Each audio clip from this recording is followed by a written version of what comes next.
July 12 is Orangeman's Day and a new flashpoint in Northern Ireland. The trouble with long hairs, they're harder to keep in their place. After he listened to the wishes of my people. 10,000 Tolais boo the Prime Minister. Four Corners reports.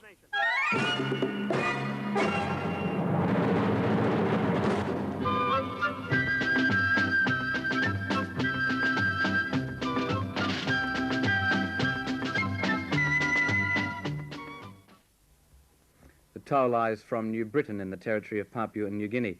It was the Tolais of the Matungan Association who gave the Prime Minister, Mr. Gorton, his hostile reception at Rabaul on Thursday. 10,000 of them met Mr. Gorton at the Rabaul airstrip to voice their strong dissent. Mr. Gorton had the protection of unprecedented security measures, but the reception was generally orderly. Jim Downs went to Rabaul for this report.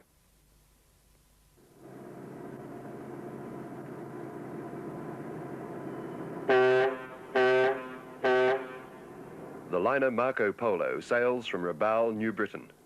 The 300 Australian tourists aboard are mostly still asleep. Air conditioners protect them from the steamy tropical morning. They've had 24 hours in Rabaul, a tropical paradise, they've been told by a local tourist brochure, which goes on to say this is a country both old and new, a modern, sophisticated playground against a primitive Stone Age setting. And the visitors were promised a greeting by friendly, smiling natives, whose watchword is hospitality. But for another visitor to Rabaul this week, not all the natives promised to be friendly. Prime Minister of Australia, Mr. Gorton, is coming to Rabaul. The troublemaker, he is. Cause bloodshed to my people in Rabaul. I'm going to let my people meet this man. Not at all. Oscar Tamur, the firebrand member for Kokopo in the Papua New Guinea House of Assembly. Oscar Tamur is patron of the Matungan Association, a fiercely nationalistic movement in the Tolai tribe of North New Britain. In 12 months, Matungan has upended the Australian administration's plans for the Gazelle Peninsula around Rabaul. Primarily, it's a land dispute, but with racial undertones. A section of the Tolai Nation opposes the administration's action of last year in opening membership of the local government council to Europeans and Chinese. And it's about 2 years now my people have been struggling along on this problem. And when will the government of Australia listen? What time? Papua New Guinea being like a football ground for the Liberal Party of Australia. That's no good. It's about time the wishes and the ideas of my people followed. Tamur, at 28, is an accomplished orator. He was educated in Australia as an army apprentice. Now he's a professional politician. At this meeting, he urged Tolais to stage their own reception for the visiting Prime Minister and to boycott the official welcome. He spoke alternately in Pidgin and Tolai, and because Four Corners was there, he sometimes spoke English. I will stop my people and my children not to meet a man who caused bloodshed to my leaders through his policies. And I will stop my people from meeting him. And up to now, I've been waiting for an answer. Request in the name of my people to solve my problem. What have I got? Because him nothing. All right. I'm ready to shake hands with the Prime Minister of Australia after he listened to the wishes of my people and after he recognized our choice according to the Charter of the United Nations. That was the Prime Minister of Australia has failed to do. New Britain Island, with New Guinea, was a prize of war in 1914. And since then, Australia has both made the rules and paid the bills. Australians have made fortunes here, so have Chinese. But it was the Portuguese who came here first. They called it the Island of Heaven. The less poetic Englishman, William Dampier, loyally called it New Britain. Most of the island is sparsely populated, but here at the northern end, the Gazelle Peninsula, live 2,000 Australians, 2,500 Chinese, and 80,000 Tolai. The Tolai want back the land their ancestors sold or traded to Europeans, and this is the cause the Matungan Association has made its own. Mataungan has made itself many enemies. It is blamed for splitting apart the Tolai nation, for violence, and for quasi-political tactics that some Europeans here see as an echo of the early days of Mau Mau in Kenya. One achievement of Mataungan has been to organize, perhaps mobilize, a powerful sector of the Tolai tribe. Mataungan calls a meeting. Here it's to plan for the Prime Minister's arrival, and people come.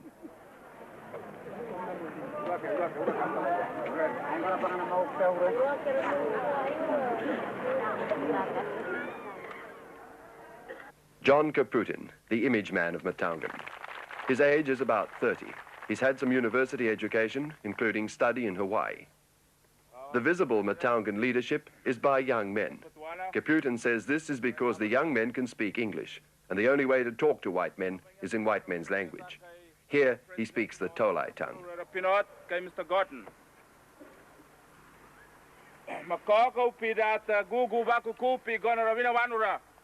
a very fine figure of a young man. He was well known. I think it's perhaps normal that getting more education and new ideas, he would want to do something for his people. And he certainly has set out to do that.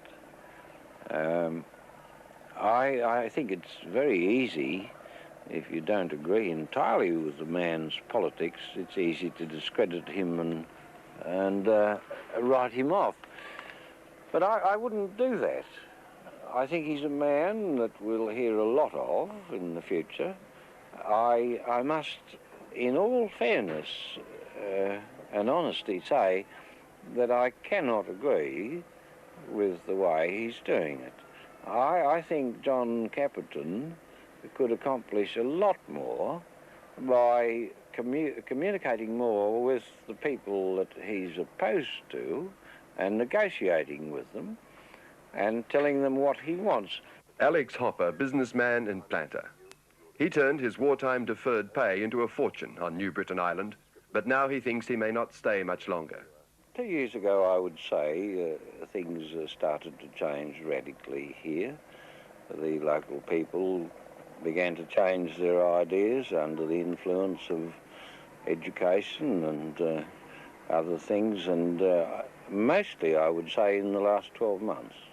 Your intention of getting out fairly soon now, are you going voluntarily in the feeling that you might soon be asked or made to go? I don't really think I would be asked or made to go. My own personal opinion is that, like any other country that's emerging into independence, there will be some uncomfortable occasions for expatriate people. I think that this will be resolved, and like many other countries, they will be welcomed back if they have been asked to go. But I don't think that the expatriates here will be asked to go. There probably will be some restrictions, this could be, but I think we will resolve our problems much more amicably than many of the other colonies. What's the situation going to be when you attempt to dispose of your business interests in Rabaul? Well, if and when I get to that point, I don't think there'll be any great problem. Maybe there may be a dearth of private buyers, but I know that big business, overseas business, is still very confident in the future of New Guinea, and I don't think I'll have a problem there. What sort of threat does the business community feel it's under from native politics? The urban area should have nothing to fear. They will always be able to go on dealing with the native customers and clients without any let or hindrance. Maybe the planting community could be a little disturbed at the possibility of land shortage. Can the urban businessman, though, be confident that, well, Mataungan ambition, for a start, will necessarily end at the town boundaries? I can't imagine the Mataungan people doing anything violent to the business people. They come in and move around amongst us just the same as any other citizen. They've got their political views, and they mostly aim their barbs at the administration or at their own people who are in opposition. But I can't see any trouble to the business community here. But the eyes of Mataungan are already on the business community of Rabaul, run almost without exception by people who are, to the Tolais, foreigners. Mataungans know that natives are the biggest market here, and they've seen Chinese fortunes grow from the humblest trade stores. Rabaul's Chinese are Australian citizens, and a lot of their money is already in Australia. Also in Australia is control of the big business of the islands, held almost historically by 3 companies: Burns Phillip, Steamships, and W.R. Carpenter. By contrast, the Mataungan Association's first business venture is insignificant. This market was built as a gesture of defiance and independence towards the administration-sponsored, council-owned market, where most of the region's produce is sold. The value of the Mataungan market is that of basic advertising. See the sign, remember the name. The badge of Mataungan represents a tuk-tuk, a sort of tribal deity. If John Caputin has his way, it will be the emblem of native business enterprise in Rabaul. We are sponsoring the establishment of the New Guinea Development Corporation to be the business operator or developer for our Papuans and New Guineans, although on the Gazelle Peninsula predominantly for the Tolai people. But we are not excluding potential Papuans and New Guineans who wish to buy shares in our corporation, but we are not allowing Chinese or white people to buy any shares in the corporation. What sort of business do you see it doing? We are going into importing and exporting. Eventually we will go into insurance and high purchase dealings. But these are the type of things that the foreign people are doing now. We are in fact setting this in opposition to what is in existence today. Haven't there been some efforts like this by native people before that haven't worked? No. The 3 projects which were started in the past were all government-sponsored projects. These were the cooperative movement, the savings and loan movement, and the Tolai Cocoa project. These were part of the whole policy of multiracialism in this country. They were not independent as such, that they would move from just being cooperative to something else. You have a reputation of hating the white man. What do you say about this? If anybody who says this about me has no respect for the education which you people have given to us, I think when you have given an education to somebody, you should expect him to be saying something on behalf of his people. But some of the things that you're reported to have said have been interpreted by the white men as hatred for them.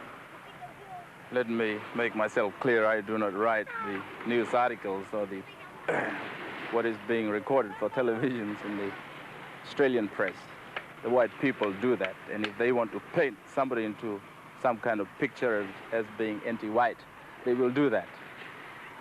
Well, now you tell me your picture of yourself. I feel that I have had a little more than most Tolai people, or for that matter, Papuans and New Guineans. I have spent a number of years in Australia as well as at the University of Hawaii. Surely this should head up to something which makes me to speak out now for my people. Isn't it a tradition in the Tolai nation that the elders are the leaders and the spokesmen? We are moving into another society which requires another type of leadership. It was true that we had in the past elders to carry on this leadership. Now the white people are saying that it is a struggle between the young and the old. This is not true at all. Our elders are still there, but for our message, for our thinking to be heard by the white people, it has to be put across to them in their terms, in their own language. And that's where the young people are speaking out today. Tell me about what happened here last December. some of our supporters and members turned to straighten up our own leadership on the Gazelle Peninsula. We hit some of our people, but this is also part of our own culture. It is not foreign to us. You don't only speak here, you also turn to a bit of violence to straighten up your own position here. Does it occur to you that you might have been following a pattern that was set in Germany in the 30s and in Kenya in the 50s? I don't know. I've never read about these places. I'm the problem that the Australians are dealing with, and I know what my problems are. Are you making it, though, a habit of your association to deal violently with people that don't agree with you? I'm sure Australians somehow disregarding the fact that they are killing millions of Vietnamese, in North Vietnam. Somehow when we turn to violence here, that is very degrading or something unusual. How important a part do you give violence in the future of Montalgan? Violence will come. It is not something that will planned. It is not something for us to say, all right, we're going to do this. It will come with the feeling of the people, and we should counteract this or anticipate this and reorient our own policies to discount any violence in the future. It has taken you people many centuries to reach the stage where you are today. You are trying to force your Western civilization into us over a period of maybe a decade or 2 decades. And what's your reaction to that?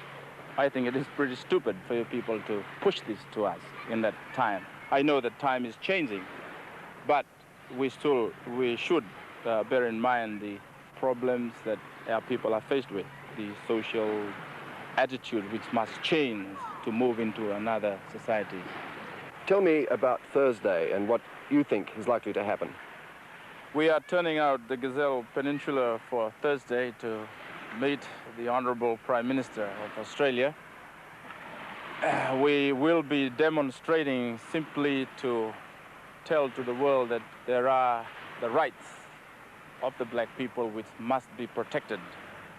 I believe that those rights at the moment are being corrupted by the colonial administration in this country. It's sometimes said of Montalgan that you people are not prepared yourselves to negotiate. Is this true? What we are to negotiate on, we are still in the process of achieving our own government. And until we achieve that, we will not make any compromise with anybody. Things have to be the way you want them? This is our country. We will live here. We will die here. So the government must be ours. And we will specify the terms for any foreigners who wish to come into the country to stay under the terms that we would put for them. The New Guinea administration has had help from the Air Force to increase its already oversized police garrison around Rabaul. When the build-up finished, several days before the Prime Minister's visit, there were more than 800 police within a few miles of Rabaul, 150 of them in the formidable riot squads. Montalgan reaction, at least as reported to this meeting, was a verbal challenge.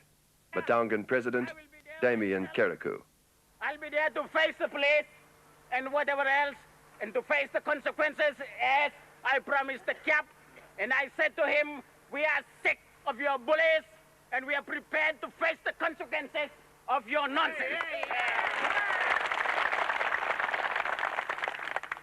So, ladies and gentlemen, I'll be there watching out for you. And if I don't see you come, I fade away. If I see you come, I will be happy. I'll be very happy indeed that the future of our country is upheld. Thursday, Kerikou said, was to be a day of decision for the Montalgan faction of the Tolai tribe. Number 1 Government Belong Australia was coming. There were things the Montalgan Association wanted to tell him. The Rabaul area usually has 200 police, but it's now the hottest spot in the territory, and a police training camp in the hills provides an emergency reserve of 300 men.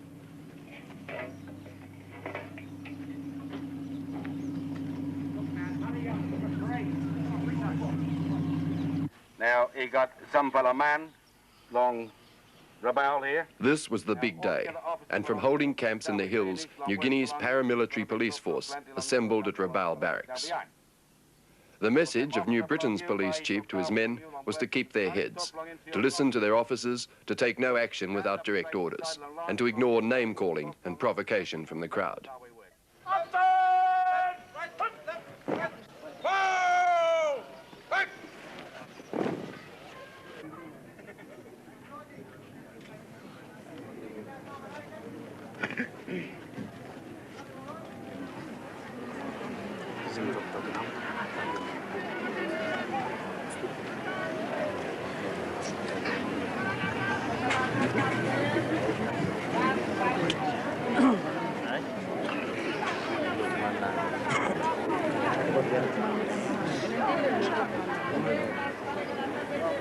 From early morning, Mataungans assembled at Rabaul Aerodrome. The association ran a shuttle service from the villages, and about an hour before the Prime Minister arrived, the rousing speeches began.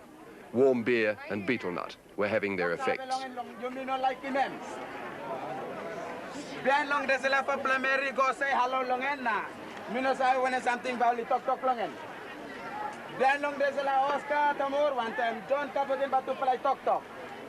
To play tok finish, Mr. Gorton tok. All right, tok belum Mr. Gorton finish. And by going now long town. Now look him, there's a lot, thousands and thousands of pro-multiracials.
The Mataungans found 3 targets for their booze. Mr. Gorton was accompanied by the Minister for Territories, Mr. Barnes, and the Administrator, Mr. Hay.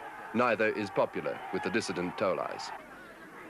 I've been told that Mr. Caputin wishes to speak for a short time to ask some questions before I do. Mr. Chamorro, not Mr. Caputin? Is that right? Both, sir. Both. Well, I hope that they will both speak for a short time, after which I will be glad to talk to you. Thank you, Mr. Prime Minister. Oh, there he is. Come on, get up here. Can't make it too long. Ya, terima berdera, batakiwan. Translate. Prime Minister Goy Petiba, Pitay kanat na tinataka.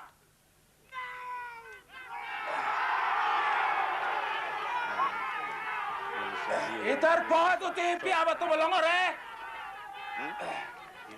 Wawan! Caputin spoke for more than 20 minutes on the evils of colonialism and the plans of Mataungan. Mr. Prime Minister, President Kanako, distinguished guests, members of the press, ladies and gentlemen. At this point of time, I think it is only appropriate for the Tolai people to express the word of gratitude to the Australian government and its people for the support that we have received in the past. For without this support, we will not be standing here today. Without the industrial impetus installed in this country by the colonial power, without the courage of your men, Mr. Prime Minister, to penetrate some of the remotest aspects of this country, which I believe to be some of the remotest on this planet, we will not be standing here. So for all that you and your people have done for us, I should like to take this opportunity to thank you and your people. But as you have so rightly pointed out in your speech on Monday, that someday the Australian people will have to say no to the annual grant now made available to Papua and New Guinea. This is inevitable, and your people are obliged to do so. And if the Australian government, or rather when the Australian government forfeit this responsibility, it means that we must depend upon our own national resources